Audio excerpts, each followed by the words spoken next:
सामीन व नाज़रीन, मौलवी ग्राफिक्स अस्सलामु अलैकुम वरहमतुल्लाहि वबरकातुहू।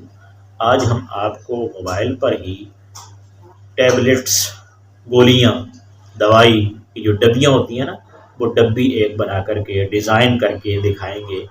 तो उसके अंदर जो दवाई होती है वो आपको बनाकर, यानी दवाई वाली जो डब्बी है, जो आप हमेशा मेडिकल स्टोर पर जाते होंगे और दवाइयाँ लेते होंगे, तो वो डब्बियाँ जो बनती हैं वो कैसे बनती हैं, मोबाइल पर बनाते हैं। अब वो मोबाइल पर बना करके उसकी डिज़ाइनिंग करके देते हैं, फिर वो आगे उसको छपवाते हैं और फिर उसको डब्बियों की सूरत के अंदर ले आते हैं।